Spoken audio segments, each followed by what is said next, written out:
मराठी बोधकथा पक्ष्यांमधील एकता।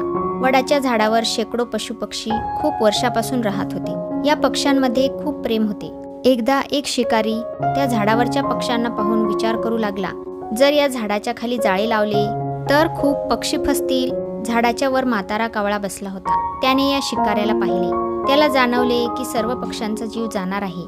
तेव्हा लगेच त्याने सर्व पक्ष्यांना बोलावून सांगितले, भावांनो, या झाडाच्या खाली बसलेला माणूस बहुरूपी आहे। काही वेळातच तो आपल्याला दाणे टाकून जाळ्यात अडकवेल।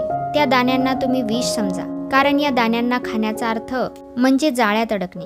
म्हणून भावांनो, हुशार राहा। कावळ्याचे बोलणे ऐकून सर्व पक्षी सावधान झाले आणि बहुरूपी जाळे कधी टाकतो याची प्रतीक्षा करू लागले।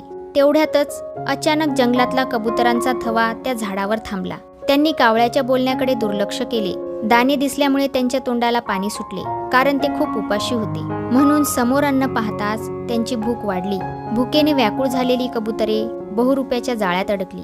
तो बहुरूपी खूप खुश झाला। बघता बघता सर्व कबुतरे जाळ्यात अडकली।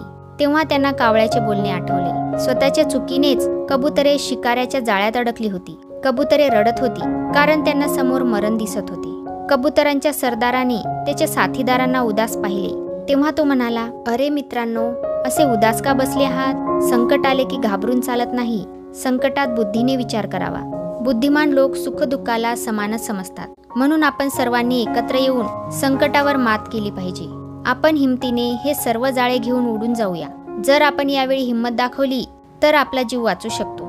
आपल्या सरदाराचे हे बोलणे ऐकून कबुतरांना स्फूर्ती आली। त्यांनी लगेच जाळ्यासोबत उडणे सुरू केले। बहुरूप्याने पाहिले की कबुतरे जाळ्यासोबत उडत आहेत। तेव्हा तोही ओरडत त्यांच्या मागे पळू लागला। त्याला वाटले कदाचित कबुतरे जाळ्यासोबत खाली पडतील, परंतु तो बहुरूपीच ठेच लागून खाली पडला आणि त्याच्या तोंडातून रक्त येऊ लागले। तो रडू लागला आणि म्हणू लागला, अरे रे, काय करू? या पक्ष्यांमध्ये सुद्धा एकता असते। यावरून आपल्याला शिकवण मिळते, एकतेमध्ये मोठी शक्ती असते। ही गोष्ट तुम्हाला आवडली असेल तर प्लीज या चॅनलला सबस्क्राईब करायला विसरू नका।